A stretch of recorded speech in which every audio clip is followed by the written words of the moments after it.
Carrying the Load is presented by the Chevy Silverado. Griffin is a 12-year veteran and a 6-time All-Star. He played in 56 games for the Nets last season and averaged 6.4 points per game, around 4 rebounds and 2 assists, while playing 17 minutes per game.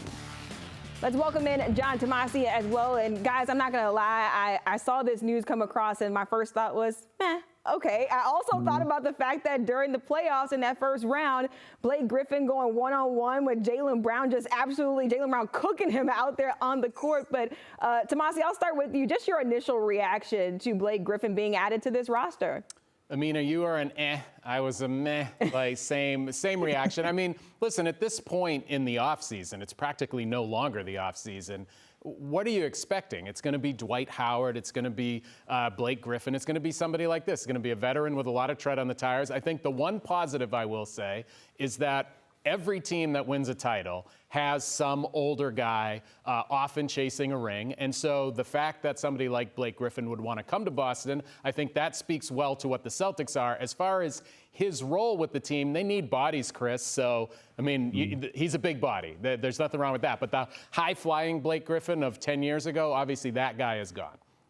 He's not jumping over Kias. Maybe we can get him like a little roto scooter or whatever to jump over in the paint. But yeah, it's this is going to be a extra body, I think, to help you get through the start of the year. And they probably know that if Blake embraces his role and knows he's not going to be a big minute guy for this team, then he will be a good locker room presence, someone who has been through some title-worthy teams or, been around playoff games. So he can bring that to this team. And I think, if you start looking at what else is out there, is there more volatility with a Boogie Cousins or a Dwight Howard? Maybe they just felt that Blake was the easiest to integrate into this locker room and might still have at least enough left. Like he can still move the ball on offense and set good screens. He'll take charges defensively. But I'd be lying if I wasn't like you guys when this news came across. I was like, really? Here's a Celtics team that has avoided sort of going after one of these aging veterans. And now maybe they've just gotten to the point where the depth has been eroded and you're looking at 1 to 2 weeks without even Luke Cornett, where you just need somebody. Yeah, 2 open spots left on the Celtics roster. And Jae Crowder also looking for a new home or an old one because he's been here in Boston before. But Forsberg, why might he be a viable option or someone that the Celtics look at? Yeah, I hate to swat this down. And unless he gets released and he's allowed to go search for his, sign a veteran minimum deal somewhere else, it's hard for me to see how the Celtics get to that salary number in trade. You're not moving out Derek White, who has more years left on his deal than Jae Crowder.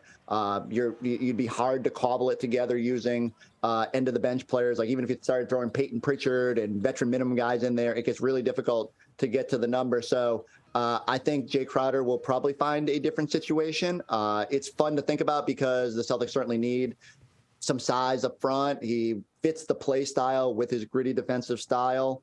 Ultimately, though, I also think back, like Jay really, everywhere he's been, he's wanted to start when the Celtics are healthy. I don't know if Jae Crowder would be a starter. And so I just don't think it checks enough of the boxes for the Celtics to overhaul what they have to go get him. So unfortunately, I don't think the reunion happens. The Celtics are starting the preseason on Sunday, playing the Hornets. Tomase, what are you looking for in that matchup? Or just what are you looking for the Celtics to start this season? Yeah, I mean, I think the obvious thing is Malcolm Brogdon. How does he fit? That's what I want to see. How does he integrate with the guys who have already been here? Because now with Gallinari out, we're certainly looking at Brogdon as, all right, it's all on you to be the missing piece. So I don't know how much you can learn about that in the preseason, but we just want to see, does he fit? Forsberg, what are you looking for?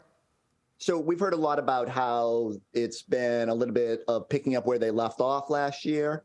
And I'm interested to see just what their level of compete is out of the gate. So are Jalen and Jason, and that's the healthy members of that starting five, are they clicking? Who fills the Robert Williams role initially? I mean, I don't think we're going to see a lot of the starters. And even though there's only 4 of these games, I think they'll tread cautiously, especially when, your depth has already been eroded. But I just want to see where they're at. And has anyone else made a leap? How does Brogdon impact the bench, and what does that unit look like? Is there more continuity? I keep saying this too, like Derek White got thrown into a little bit of a tough situation. Like caught on the fly, asked to sort of support the bench. You know, he's going to have more familiarity, more comfort here. I wonder if having Brogdon and Derek White and Grant Williams and all those guys coming off the bench and having cohesiveness with that unit will allow the Celtics to better maintain what the first unit was doing last season. Yeah, I just want to see how this team gels heading into this season, especially with a couple of new faces out there and also dealing with those injuries as well.